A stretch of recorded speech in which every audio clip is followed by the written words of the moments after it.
Fall River, região costeira de New England, Massachusetts, 4 de agosto de 1892. Quando a polícia é chamada para atender um caso em uma das casas da região costeira mais influente de Massachusetts, eles descobrem que algo aconteceu na casa da família Borden, família que tem não somente um poder aquisitivo grande, mas era muito benquista por todos do local. O caso era mais chocante do que eles poderiam prever. O casal, Andrew e Abby Borden, foi assassinado num total de 40 machadadas. No local, haviam apenas 2 mulheres, a empregada Maggie e a filha do casal, Lizzie Borden. O que poderia ser apenas um caso de invasão e assassinato começa a se desvendar como uma relação familiar muito complexa, crises por poder, dinheiro, amor e uma das suspeitas mais intrigantes da história inicial criminal dos Estados Unidos. Quem é Lizzie Borden, o que ela fez com sua família e os resultados de suas atitudes é o que você verá hoje, aqui, no Investigação Criminal Séries.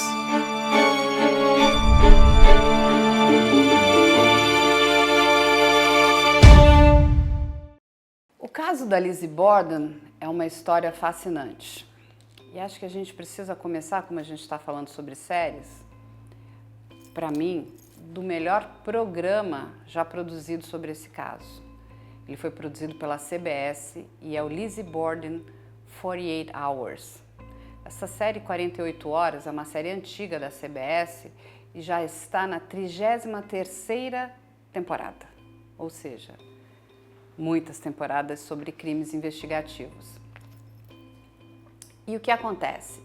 A série hoje, aqui no Brasil, para quem quiser assistir, precisa assistir pela Paramount. E essa série da CBS, eles trazem, como especialistas, 4 pessoas muito interessantes. Eles fazem mais ou menos como a gente faz aqui também no Investigação Criminal. Eles trazem um advogado de defesa, eles trazem uma pessoa da promotoria, eles trazem uma investigadora, eles trazem um perito de local de crime e trazem a Cara Robertson. A Cara escreveu um livro sobre a Lizzie Borden e é um dos livros mais bem escritos. Ela passou boa parte da vida dela estudando esse caso. Então, esses 4 especialistas, mais essa historiadora, ou seja, esse quinteto, eles vão trazer um programa sensacional, espetacular. Quem quiser conhecer mais sobre a história de Lizzie Borden, não pode deixar de assistir esse programa. E é lógico, comprar o livro da Cara, que é realmente fabuloso, fantástico, muito bem escrito, com uma grande pesquisa de época.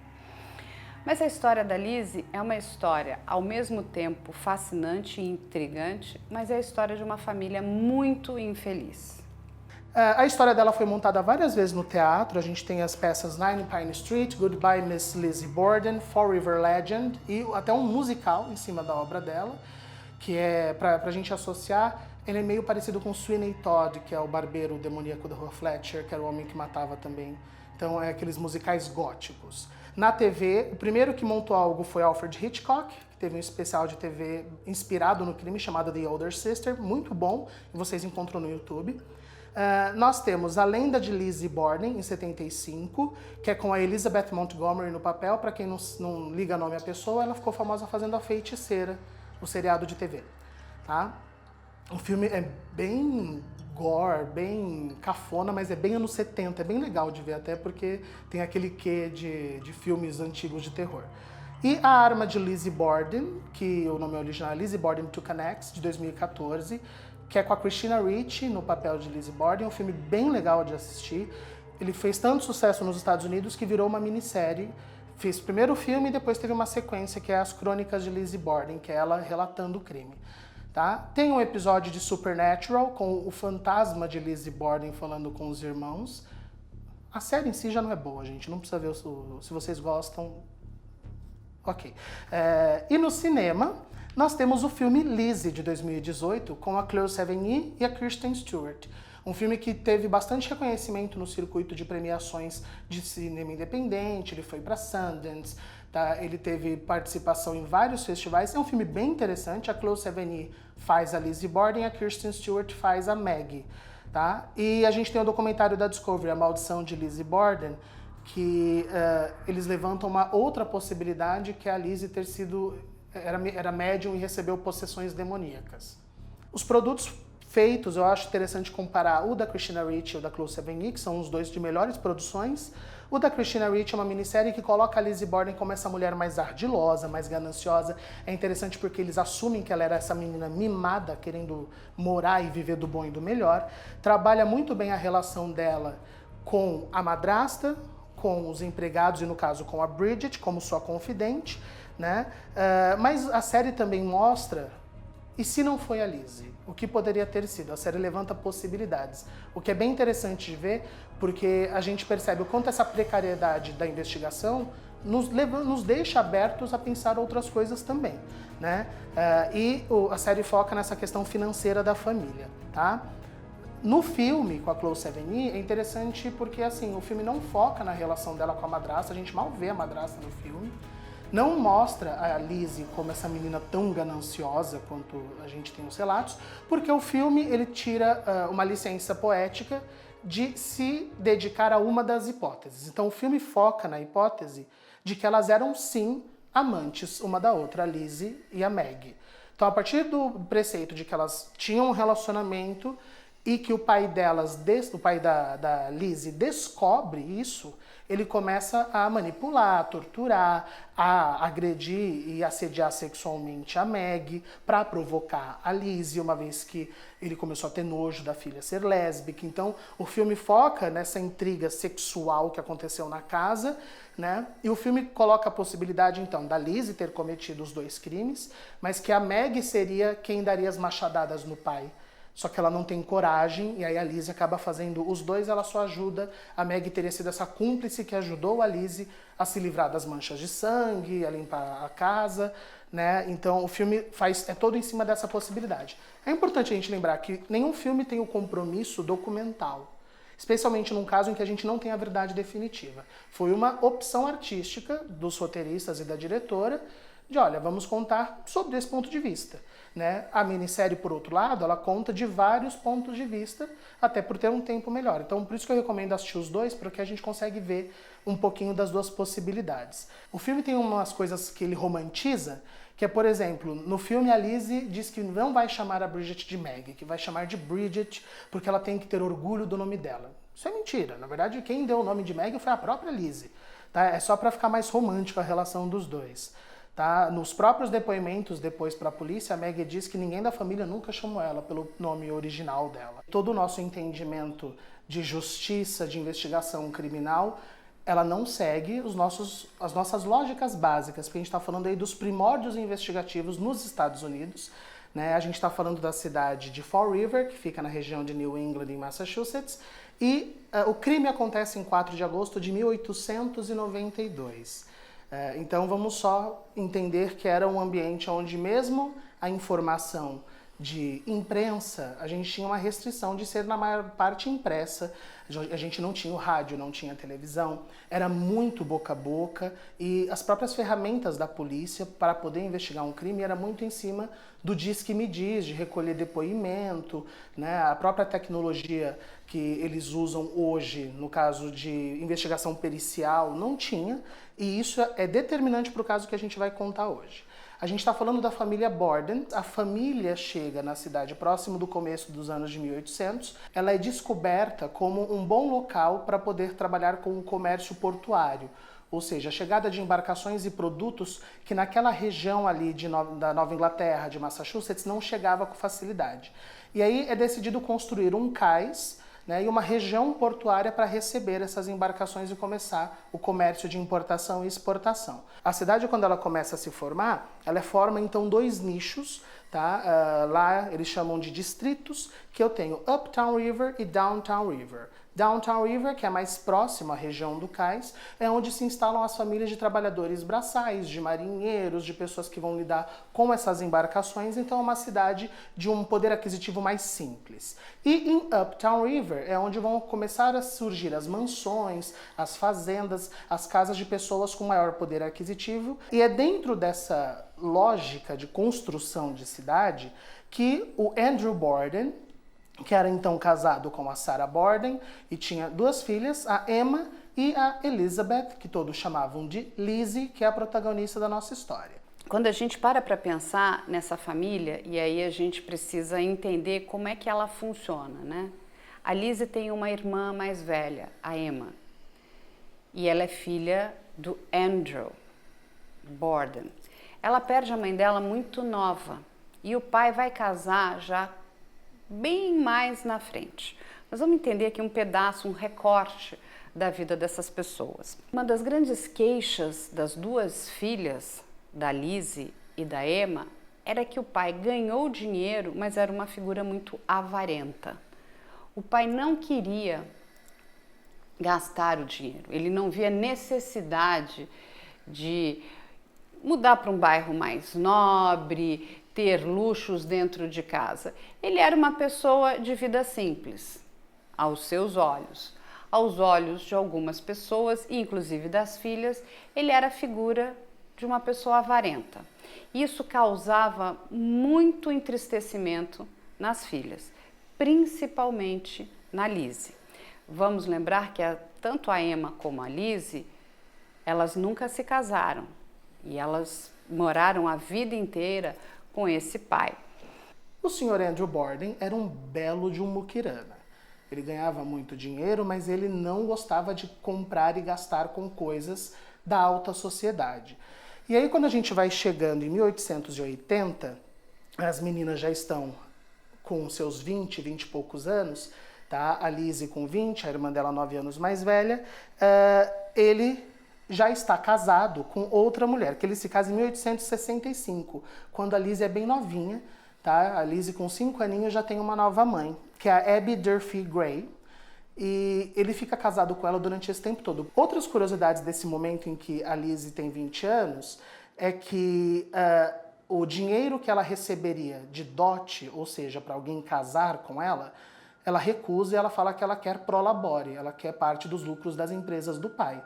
Então ela já tinha um raciocínio mais voltado para ela ser autossuficiente com o dinheiro que a família já tinha, do que arranjar um marido que cuidasse dela, né? E aí, junto a isso, começam os boatos de que Lizzie Borden poderia ser, vou usar o termo da época, tá, gente? Uma desviada, o que era a palavra que eles usavam para quando uma pessoa tinha traços de comportamento homossexual.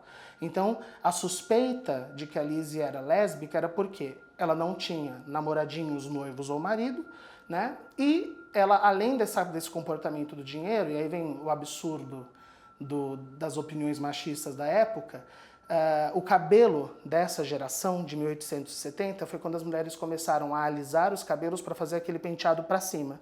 E a Lizzie não fazia isso, ela deixava os cabelos cacheados para baixo.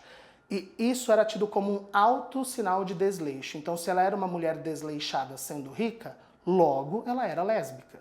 E aí ela começou a enfrentar meio que de uma maneira afrontosa. Vão falar de mim desse jeito? Pois que falem, porque eu vou atrás do meu dinheiro. Muitas pessoas especulam a questão da sexualidade da Lizzie. Algumas pessoas levantam que ela tinha um caso com a moça que trabalhava, que foi contratada para trabalhar na casa do pai. E vamos deixar claro também que ele só contrata os serviços dessa mulher bem lá na frente, ou seja, durante muito tempo quem fazia o serviço doméstico eram as filhas.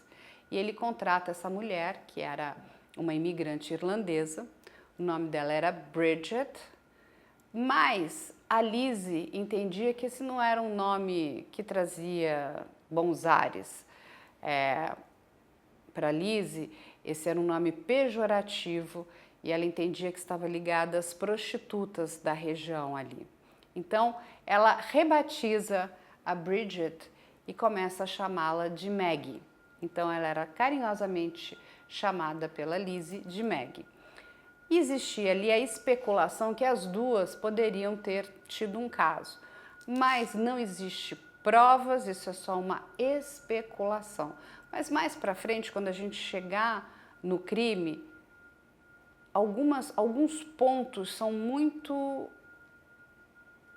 estranhos, porque a gente vai entender que será que uma pessoa conseguiria fazer esse crime sozinha? Será que uma pessoa conseguiria assumir com todas as provas do crime? Será que ela não teve ajuda de ninguém?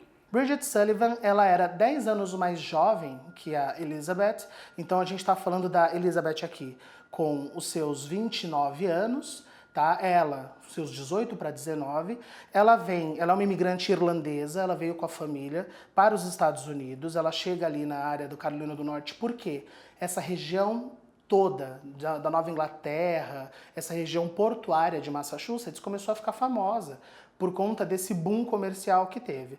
E quando tem um boom comercial, automaticamente as pessoas precisam de mão de obra e mão de obra barata. Então, os imigrantes acabam procurando essas cidades para poder arranjar um trabalho rápido, né?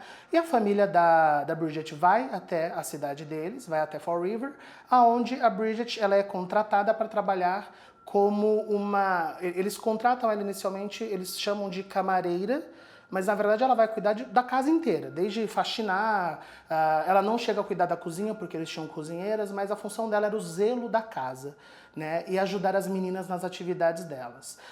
Então ela vira meio que dama de companhia, com faxineira, ela é uma faz-tudo naquela região. Uma curiosidade muito grande, primeiro que a Lizzie era essa moça que, apesar de conhecida na cidade, por não se casar e não ter namorados, ela não era muito frequentadora dos ambientes sociais e não tinha muitos amigos. E as empregadas da casa eram todas já mulheres dos seus 50 anos, então ela não tinha muita intimidade. Quando chega essa moça, ela consegue se identificar muito rápido com ela, né, e começa também a trazer ela para perto de si como uma dama de companhia. Então elas ficam mais próximas. A primeira coisa que a Lizzie faz é trocar o nome da Bridget, e aí, para a gente entender o porquê, tá? Inclusive, quando a gente faz pesquisa sobre o caso, a gente vê que raramente chamam a Bridget de Bridget. No próprio processo e no julgamento, ela é chamada pelo nome de Maggie, né? Esse Maggie foi um apelido dado pela Lizzie porque Bridget era um nome utilizado como apelido pejorativo para mulheres que trabalhavam em prostituição. A Maggie auxiliava a Lizzie nas tarefas da igreja, nos movimentos sociais. A Lizzie trabalhava muito junto com a igreja presbiteriana nos trabalhos sociais do local.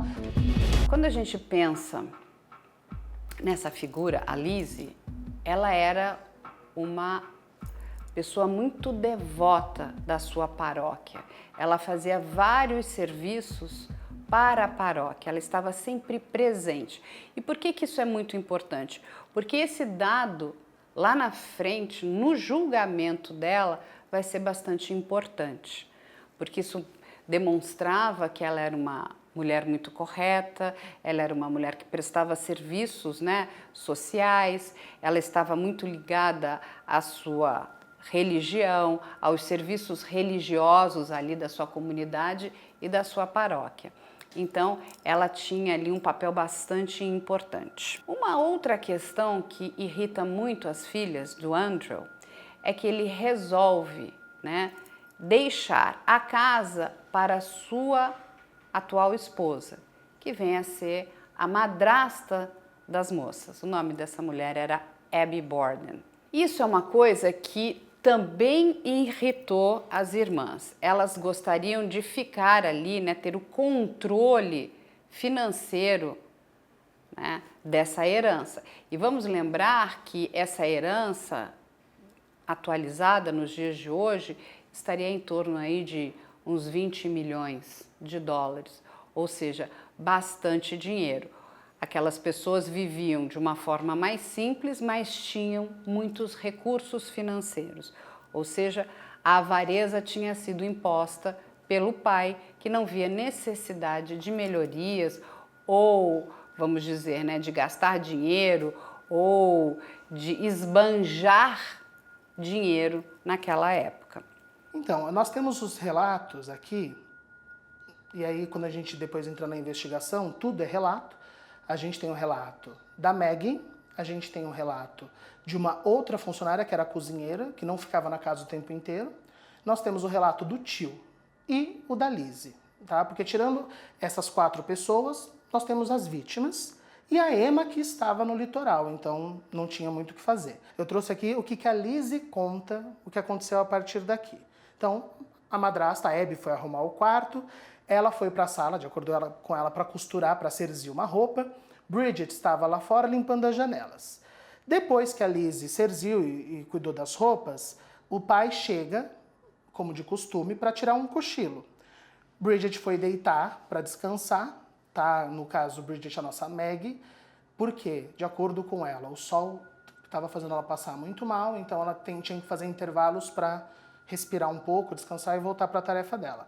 Então nós temos Maggie descansando, o pai descansando, o pai da família, e a Maggie acorda com os gritos de Lizzie, que ela vai atrás dizendo que alguém matou o pai dela. Então elas chegam no escritório do pai dentro da casa. Segundo Lizzie, quando ela terminou de cuidar das roupas, ela foi para o jardim para procurar no jardim alguma coisa que ela pudesse usar como peso de pesca, porque ela estava prevendo ainda de ir para o litoral, passar um tempo lá. Né? E aí quando ela foi lá e voltou, ela encontra o pai com o rosto desfigurado por golpes de machado. 11 golpes de machado no seu rosto. Tá? E mais 10 pelo corpo inteiro dele. Então o pai estava completamente dilacerado por machadadas. Lizzie chama a Maggie e vai atrás do vizinho que é médico para poder ajudar a resolver essa situação. Tá? Quando eles foram lá, que chegam com o médico automaticamente diz que está evidentemente morto, e aí o médico pergunta, e a madrasta? Né? E a Lizzie fala, eu acho que ela está lá em cima descansando. E eles vão subir no quarto, ela não está no quarto do casal, eles vão até o quarto do tio, que era onde a Abby tinha ido para arrumar, para dar uma ajeitada no quarto. Quando chega lá, encontra a Abby morta com 19 machadadas no corpo dela. Né? Ela estava morta numa poça de sangue, essa poça de sangue já estava seca. Ela vai buscar ajuda e nenhuma das pessoas que entra na casa vê nenhum vestígio de sangue na Lizzie. Ela não tinha vestígio de sangue na sua roupa, ela não tinha vestígio de sangue no seu corpo, na sua mão, não existia vestígio de sangue. E pasmem, no local do crime também pouquíssimos vestígios, somente os vestígios de um corpo que estava ali já, né, desfalecido e o sangue estava escorrendo. Agora, quando a gente pensa numa cena de crime a machadadas, e vale a pena a gente comparar com o da Candy Montgomery, que tinha ali, né, o que eles chamam de um banho de sangue, tinha sangue respingado por aquele espaço, né, entre a garagem da casa da Candy, não tinha um local que não tivesse sangue. Na casa da Lizzie não tinha sangue. Cadê o sangue? Aonde foi parar o sangue? Porque quando você vai dar uma golpeada, vai espirrar sangue, assim, para todo lado. E é, inclusive, incontrolável a direção da onde esse sangue vai. Bom, um crime desse tamanho suscita muitos mistérios, né? Suscita uma grande alarde ali naquela população. E a cena de crime, infelizmente, ela não foi preservada, porque entrava ali naquela casa todo tipo de gente. Não só os policiais, os investigadores, os peritos, enfim, médicos, mas entravam ali também pessoas comuns, passantes. As pessoas estavam andando na rua e entravam para ver o que tinha acontecido. Então todo mundo checava aquela cena de crime, porque era uma cena de crime bizarra, horrenda, né? Pela violência daquela morte, da violência daquele homicídio. Mas algo intrigava a todo mundo. Aonde estava o sangue? Ninguém encontrava sangue. E todos os vizinhos foram categóricos, os que viram a Lizzie. Ela chegou muito bem postada, com a roupa impecável e sem nenhuma mancha de sangue. Então, como aquele assassinato aconteceu? Muito bem, hoje os especialistas que estudam muito o caso da Lizzie Borden não acreditam que ela tenha feito isso sozinha. Sozinha no sentido, ela poderia ter dado as machadadas? Sim, mas ela teve a ajuda de alguém para limpar a cena de crime. Aquelas pessoas morreram daquela forma, aqueles corpos foram colocados ali O que aconteceu? Porque mesmo que eles tivessem sido mortos naquele local, uma limpeza aconteceu. Muito bem, naquele momento nós só tínhamos 2 pessoas, além dos mortos, a Lizzie e a Maggie, que era a moça que trabalhava ali. A Maggie poderia ter ajudado a Lizzie? Poderia. A Maggie estava do lado de fora. Elas poderiam ter tramado tudo isso? Poderiam. A Maggie estava do lado de fora, controlando tudo o que acontecia, até para que ninguém entrasse na casa. Ela estava limpando as janelas. Depois que os crimes acontecem, ela pode ter ajudado a Lizzie a limpar a cena de crime? Também poderia. É lógico que se a gente tivesse, né, a tecnologia de hoje, em 1892, você teria ali, né, o Blue Star, o luminol, todos esses reagentes para mancha latente de sangue, e o sangue apareceria, por mais que você venha a limpar aquela mancha. Mas isso não existia na época, o que existia era o olho humano. E nada no olho humano foi encontrado naquela cena de crime. Então, esse mistério ainda prevalece. Na verdade, foram encontradas somente pequenas manchas de sangue num pequeno pano, numa bacia, no quarto da Lizzie ali. O que era isso? Naquela época, você não tinha absorventes. As mulheres, quando menstruavam, elas usavam pequenas toalhas, né, para conter ali o período menstrual. E o policial, quando pergunta o que é isso, a Lizzie fala: eu estou no meu período menstrual, então logo isso é a minha menstruação. E a polícia descartou. O que deveria ter sido feito? Recolhido para fazer uma análise para saber se o sangue era da Lizzie ou se era de algum daqueles familiares dela, do pai e da madrasta. Mas isso não foi feito. Ou seja, então aqueles achados tinham pouca valia. O que acontece? A Lizzie, durante todo o tempo da investigação, ela também trouxe várias versões, né? Ela se contradizia em alguns momentos. Isso suscitou ali um alerta vermelho na polícia. E o mais interessante é que a polícia, num determinado momento, colocou ela como suspeita. Mas chegou a entender que a arma do crime ideal para ela não seria esse machado, que também nunca foi encontrado, mas que ela queria usar veneno. A Lizzie chegou a ir numa farmácia, né, numa botica, como era chamada naquela época, para comprar ácido prússico. E ácido prússico é um solvente que ela dizia que ela iria usar para tirar umas manchas de mofo. Mas o que acontece? Esse solvente, ele é utilizado como veneno. E o que acontece? Ela não tem sucesso, porque essa botica havia informado a Lizzie que só poderia vender esse determinado produto químico com uma prescrição. E ela não tinha essa prescrição. Então a polícia ficou achando que talvez a Lizzie quisesse ter matado o pai e a madrasta envenenados. Como ela não consegue o veneno, ela usa esse outro equipamento. E ela leva isso no julgamento. Ela diz que várias pessoas da casa passaram mal e que possivelmente alguém estaria tentando envenenar a família. Ela, inclusive, no dia anterior, ela afirma que foi visitar algumas amigas, e isso inclusive é corroborado por essa amiga que diz, não, ela veio até aqui e disse que estava muito preocupada, que alguém pudesse matar o seu pai, que ele tinha inimigos. Mas que inimigos eram esses?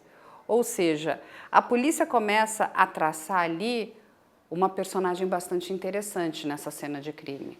Ou seja, ela vai nessa casa de amigos no dia anterior, diz que o pai poderia estar sendo ameaçado, ela procura comprar esse ácido prússico, que é um veneno, não consegue. Ela escolhe um dia que a irmã Emma não está em casa, a irmã ainda estava viajando, a gente não sabe se a irmã teve de fato alguma participação, né, na elaboração desse crime. Existe a questão que foi levantada em relação à sexualidade da Lizzie. Os policiais dizem que chegaram a ver ela tendo um caso com a Maggie, mas isso é só uma especulação.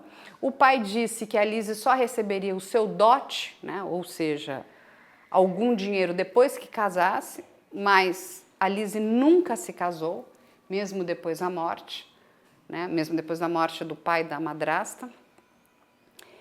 Então, você tem ali um personagem bastante interessante, mas você tem muitos pontos sem resposta. E o mais chocante deles é aonde foram parar os vestígios de sangue de uma cena de um homicídio tão brutal. Nesse mesmo período de investigações, a Lizzie queima um vestido na lareira da casa, um vestido que depois, nos depoimentos da Maggie, a gente vai saber que estava todo manchado. Ela queima esse vestido e a vizinha dela, e aí, quero só apontar uma coisa, a gente fala muito mal às vezes de vizinho fofoqueiro, mas às vezes é bom você ter um vizinho mexeriqueiro, porque a vizinha viu fumaça saindo da chaminé num dia de verão. Ela falou, mas quem liga chaminé num dia de verão? E a vizinha foi lá bater na polícia e falar, olha, estão usando a lareira na casa dos Borden num dia quente. Né? A gente estava nos dias de maior calor daquela época. E por conta disso a polícia descobre que o vestido foi queimado. Né? Então foi por causa da vizinha dedo dura que viu lá a fumaça e foi denunciar. A Lizzie confessa que queimou sim o vestido, mas que era um vestido, na verdade, que era o vestido que ela teria usado no dia e que ela queria que aquilo trazia más lembranças para ela, que ela queria se livrar, né? Porém, essa denúncia, a polícia já fala, temos informações suspeitas demais. E por conta disso, dessa denúncia, que foi feita pela vizinha, que chama Alice, que a polícia prende provisoriamente ali, em 12 de agosto, Lizzie Borden como suspeita do assassinato do seu pai e de sua madrasta. Uma outra questão que foi levantada pelos investigadores é que as portas estavam fechadas, não existia sinal de arrombamento. Só a porta lateral da casa estava aberta, ou seja, ninguém entrou para roubar absolutamente nada. Então, de fato, qual é a motivação desse crime? Nada foi subtraído dessa casa. Tudo estava lá. 2 pessoas foram mortas de forma muito brutal, com uma assinatura muito pessoal. E isso também suscitou, né, um alerta vermelho na cabeça daqueles investigadores. Nada foi retirado do local. Ninguém entrou, ninguém saiu. Como essas 2 pessoas apareceram mortas ali dentro? Só quem tinha acesso à casa era Lizzie e a Maggie. A Lizzie, durante todo o julgamento, foi muito enfática que a empregada, a Maggie, estava todo o tempo fora da casa. Ou seja, ela tirou a Maggie de qualquer possibilidade de estar linkada com a cena do crime. Isso o que a Lizzie conta. E a própria Maggie, também no tribunal, ela corrobora com essa versão, que esteve todo o tempo do lado de fora. Inclusive, os policiais, eles fazem testes, porque ninguém consegue imaginar como é que você não escutou uma pessoa morrendo a machadadas, não escutou um grito, não escutou a pessoa caindo, não escutou o barulho do machado. E eles fizeram testes. E ficou comprovado que aonde a Maggie disse que estava fazendo essa limpeza, realmente você não escutaria nada. Né? Apesar dessa avareza do Sr. Andrew, a casa era uma casa grande. Então, Maggie foi excluída do crime. Voltamos ali a ter só a Lizzie. Aqui a gente entra na questão do que é você ser um membro de elite numa sociedade extremamente preconceituosa. Lizzie Borden era uma herdeira e uma pessoa da alta sociedade, mesmo morando numa casa simples. Então, o que os jornais fazem? Os jornais começam a suspeitar da índole dos investigadores e dos farmacêuticos que denunciaram Lizzie Borden, falando que estavam tentando manchar a reputação de uma família, falando que era impossível que uma moça que era catequista, de boa família, que fazia trabalhos para a igreja, ter matado a machadadas e o ato de matar a machadadas, que é uma atitude tão bruta, portanto masculina, jamais teria vindo de uma moça como Lizzie Borden, e que estavam usando ela como bode expiatório para que a família perdesse, no caso, a herança, porque se ela fosse de fato condenada, o dinheiro dos Borden não ficaria para ninguém, né? Ficaria, no caso, para Emma, só que ainda levantou-se que eles vão falar que a irmã foi para o litoral para não ser acusada e que era um plano das duas. Então, os jornais estavam, de alguma maneira, dizendo que era tudo um plano da polícia e da prefeitura local para ficar com o dinheiro dos Borden. Tá? A polícia decidiu manter presa a Lizzie, e aí, com isso, eles começam as investigações de entrevistas, onde começam a surgir os boatos das intrigas da Lizzie e da Emma, com a madrasta e com o pai dela. Só que lembrando que boato, hoje e mesmo naquela época, não é prova suficiente para você decretar a prisão de ninguém. Né? Você precisa de alguma prova e não de diz que me diz. Tá? Só que naquela época tinha uma coisa que, só para a gente entender como funcionava, que era bem diferente. Se 5 pessoas deram o mesmo depoimento, isso virava uma prova. Isso hoje não funciona mais. Né? A prova tem que ser evidencial. Naquela época ela podia ser circunstancial, desde que 5 pessoas falassem a mesma coisa. Então eles escolheram o depoimento e, por conta de depoimentos muito parecidos, você tinha um comportamento social que indicasse vingança. E aí isso foi o suficiente para manter a Lizzie presa e para que ela fosse a julgamento. Vamos lembrar, não tinha sido encontrado o machado, não havia nenhum traço de sangue pela casa, a não ser nas cenas do crime, né? E a pessoa que teria sido a testemunha ocular disse que tinha quase desmaiado de insolação e que não tinha visto nada.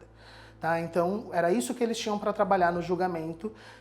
A promotoria foi contratada, a empresa, os Borden contrataram também o melhor advogado de Massachusetts, que é o senhor Andrew V. Jennings. Estou trazendo o nome porque depois, se alguém quiser conhecer um pouquinho da história, o Andrew V. Jennings, ele foi, na época, o principal advogado de todos os crimes cruéis que aconteceram nos Estados Unidos, porque eram raros de acontecer, né? Jennings, então, lutou primeiro para que a Lizzie fosse julgada em outro distrito, para não ter a opinião pública em cima dela, da cidade que já a conhecia. Né? Ele conseguiu, ela é transferida para New Bedford, e o julgamento dela começa em 25 de agosto de 1982.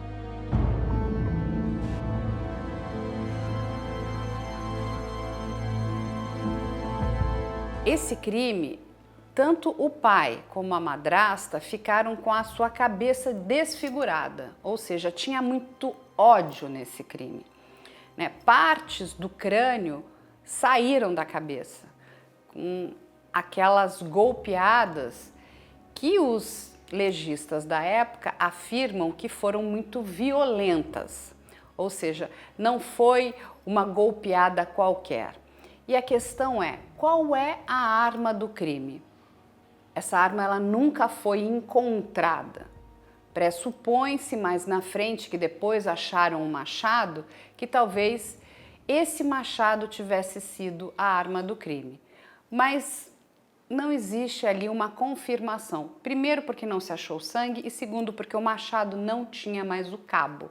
Ou seja, aquela peça que foi achada no porão não teria valia. A pessoa teria que pegar só a parte de baixo para fazer os golpes, o que seria bastante difícil e bastante improvável.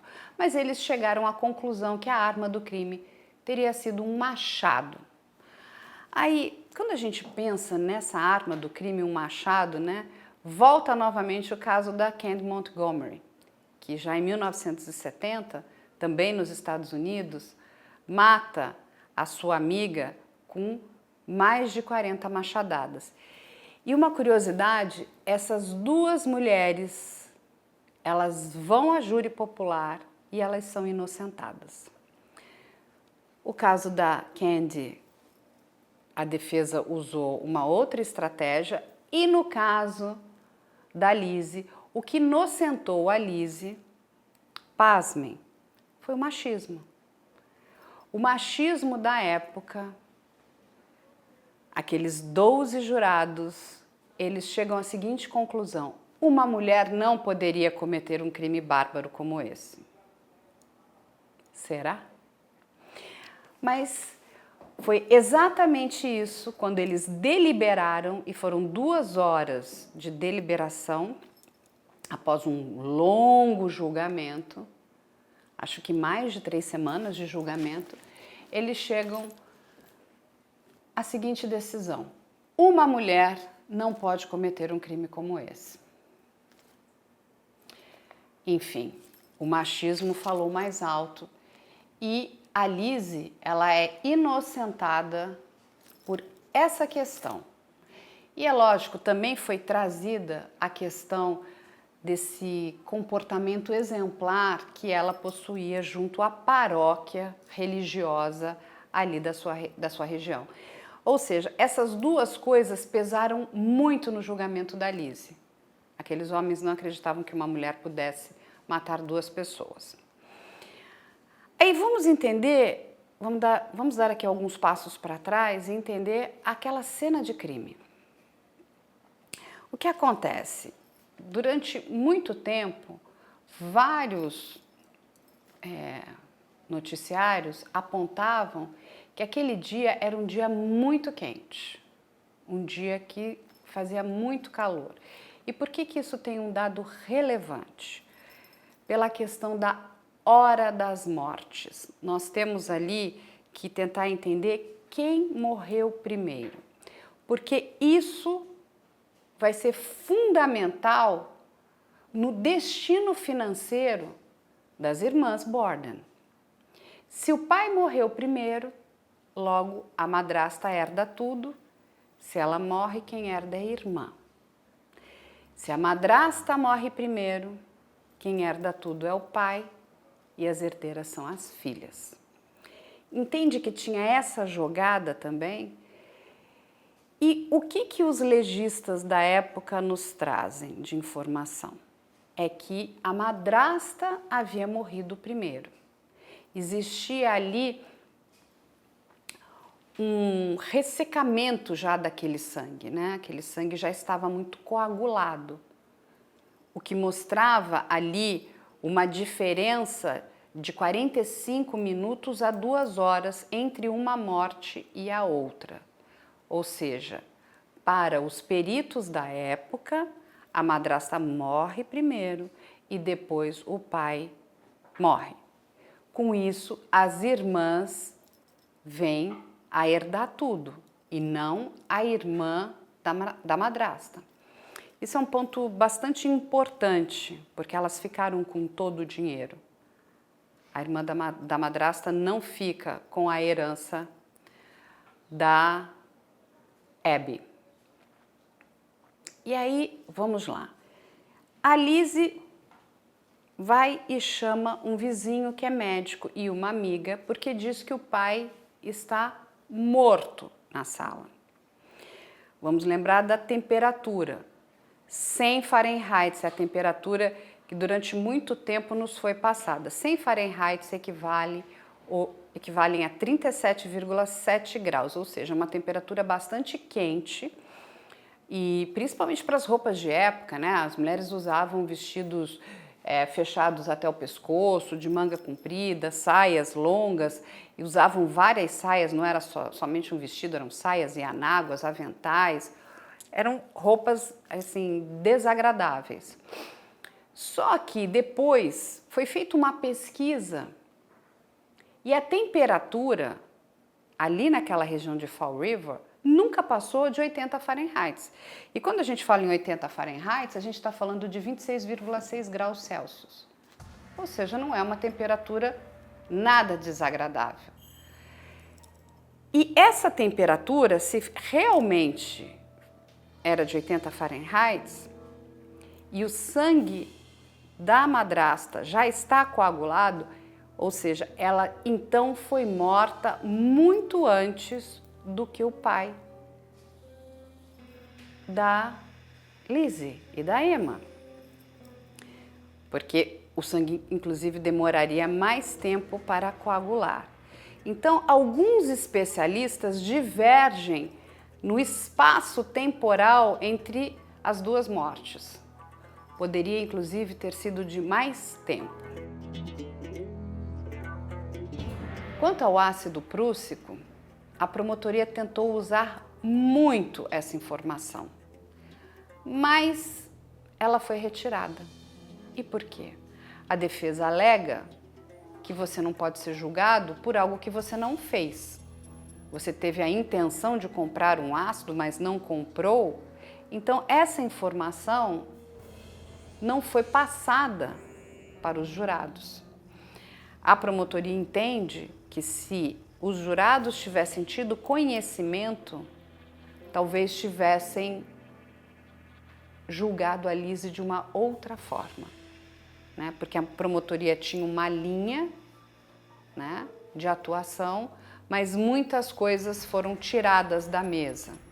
Então, foi tirado da mesa a questão da intenção de queimar o vestido, que não foi da Lise, mas foi um desejo da irmã dela, apesar do vestido ser da Lise. A Lise querer comprar um ácido que era um veneno, mas ela não comprou. Então, você não pode ser julgada por algo que você não fez.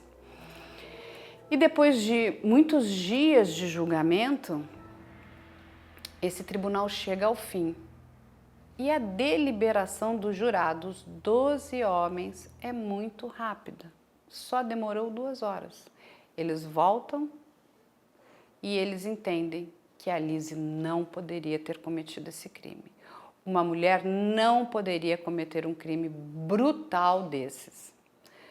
Enfim, a gente vai ver aí ao longo da história, a gente está falando em 1892, que muitas mulheres cometeram crimes, né, da mesma altura ou até piores do que o da Lise Borden. Mas para aquela época, né, o machismo imperava e não, uma mulher não pode fazer isso, uma mulher não pode matar 2 pessoas a machadadas, uma mulher que frequenta, né, uma paróquia religiosa, que presta serviços para essa paróquia, não pode cometer esse crime. Enfim, a Lise sai pela porta da frente. Esse caso, ele ganha os jornais dos Estados Unidos, ele vira uma febre nos Estados Unidos, né? Inclusive, ele vira canção infantil, né? As crianças faziam cânticos com a musiquinha da Lise Borden. Se você não se comportar, olha o que vai acontecer com você. Eu matei a minha madrasta com 40 machadadas, mato você com 41. E aí tem a musiquinha. Lizzie Borden took an axe and gave her mother 40 whack. When she seen what she had done, she gave her father 41. Uma outra curiosidade no júri da Lizzie Borden foi que a promotoria levou os crânios do pai e da madrasta. Eles estavam ali como prova viva do que tinha acontecido com a cabeça deles. E o que acontece? A Lizzie, quando vê aqueles crânios reais, ela desmaia. Ou seja, de uma bizarrice ímpar, né? Você levar um crânio de uma pessoa para um julgamento. Eu, no meu ponto de vista, acredito que isso não deveria ter sido admitido. Inclusive, é uma falta de respeito em relação àquelas vítimas. Mas, naquela época, isso foi admitido, a promotoria leva esses crânios, a Lizzie desmaia e está feita ali uma cena dantesca. Então, só recapitulando, a Emma foi a testemunha mais importante no caso da Abby, porque a Emma diz em tribunal, ali durante o julgamento da sua irmã, que a ideia de queimar o vestido foi dela e não da Lizzie. E isso tira ali, né, uma espada da cabeça da Lizzie Borden. Uma outra curiosidade é que logo após também o julgamento, as 2 irmãs que eram inseparáveis, elas vêm a brigar. E elas rompem a relação. A Lizzie morre em 1927 e a irmã morre poucos dias antes.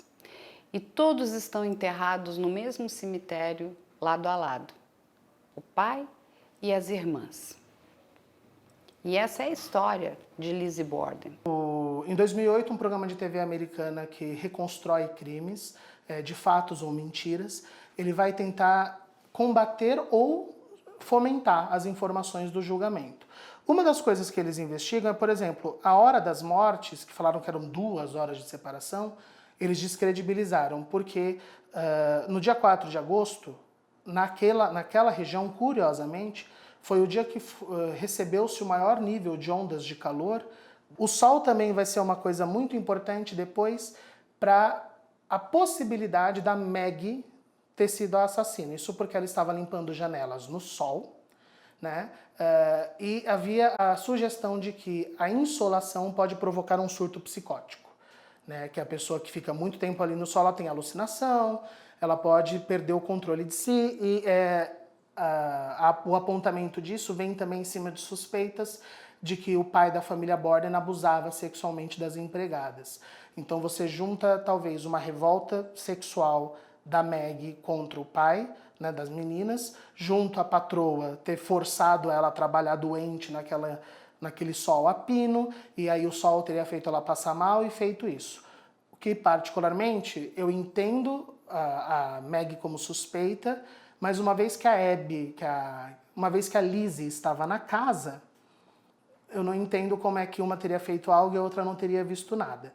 Eu entendo que pode ter sido as duas junto, né? Talvez, como a gente comentou, a Lizzie era muito amiga, muito próxima da Maggie, e caso essa suspeita de abuso sexual fosse uma possibilidade, ela poderia também ter ficado revoltada com o pai e a madrasta, o pai por fazer, a madrasta por fazer vista grossa, né? E que isso seria sim um bom motivador de vingança, somado já à relação financeira, porque a gente teria o problema da relação financeira junto a uma revolta por um abuso sexual do pai. A aproximação das duas, junto com o comportamento que a gente já comentou da Lizzie de não querer maridos e namorados, ter dado o anel de compromisso para o pai, né? Junto com o fato de que quando a Lizzie Borden foi presa, os advogados dela queriam colocar a Maggie como suspeita para poder apontar outro direcionamento das investigações, e a Lizzie proibiu terminantemente de acusarem a Bridget, ou a Maggie, no caso dos crimes, tanto que a Bridget nunca foi investigada pelos crimes, nunca foi colocada como suspeita, porque a Lizzie proibiu. Começou-se esse boato de que elas poderiam ter algum tipo de relacionamento ali afetivo entre as duas, tá? Vale lembrar como resultado, a gente está falando que depois de toda essa investigação, né, de todas as possibilidades que eu apontei, a Carla apontou, a gente tem o resultado que Lizzie Borden é considerada inocente, né? Ela é solta, até hoje ninguém verdadeiramente foi acusado ou preso por esses crimes. A Lizzie não somente foi solta, como teve acesso à herança. A Emma, que é a irmã mais velha, vem a falecer numa idade mais jovem, tá? Ela vem a falecer perto dos 40 e poucos anos ali de uma doença. Então o dinheiro todo da família acaba ficando com a Lizzie Borden, que ficou famosa naquela região de New England porque ela virou uma socialite, que dava festas, andava com celebridades, ela pagava para editoras que queriam publicar sobre o caso, ou jornalistas que queriam levantar novamente as investigações. Ela pagava para silenciar, de acordo com ela, para preservar a memória do pai, para não prejudicar. A Bridget, né, ela volta para a Irlanda depois de tudo isso, por conta do rosto dela ter saído nos jornais, né, nós temos, inclusive, dá para encontrar no Google ilustrações dela, e ela prefere uma vida mais discreta, ela volta, ela casa, depois que ela casa ela vem para os Estados Unidos novamente, e segue a vida dela discretamente, casada e com filhos. A Lizzie viveu até 1923, ela morre de pneumonia, e ela morre como uma das mulheres mais ricas de New England até hoje. Como a gente já falou aqui, muitos filmes foram feitos, muitos livros foram escritos. Eu aconselho o livro da Cara, dessa grande historiadora e pesquisadora da vida de Lizzie Borden. Eu particularmente gosto muito do documentário da CBS, o 48 Horas, que está na Paramount, mas tem filmes que foram feitos pela Anna Rich, tem inclusive um documentário que faz especulações do que teria acontecido naquela noite do crime. Eles convidam médiums, né, para tentar entender se de fato foi a Lizzie que cometeu aqueles crimes. Eles não chegam a um consenso e o que é interessante é que eles vão mais para trás. Eles trazem a informação que tem outros parentes da família Borden que também sofreram por outros crimes. Então parece que existe ali alguma coisa, né, que permeia essa família, existe algum destino, né, bastante cruel para essa família, algo que nem os médiums conseguem explicar, né? É um documentário interessante, são médiums muito respeitados nos Estados Unidos e eles tentam decifrar o que foi que de fato aconteceu com essa família. Então vale a pena ver, esse documentário está na Discovery. Em 2020, a casa de Lizzie Borden foi vendida por 1,8 milhão de dólares. A casa onde aconteceu os assassinatos. Ela é um museu hoje, ela é chamada Museu Lizzie Borden. E lá funciona um bed and breakfast. O que quer dizer isso? Você pode se hospedar. Só que você vai se hospedar e você vai viver aquela cena de crime. Então, tudo foi deixado exatamente como era na época. E acredite, eles fizeram réplicas dos crânios que receberam as machadadas. Então, estão numa cristaleira, tem lá o possível machado, tem a réplica dos crânios, tem tudo conforme era naquela época, em 1892. Essa casa está aberta à visitação, inclusive se você quiser passar uma noite, você pode passar uma noite no Bed and Breakfast da Lizzie Borden.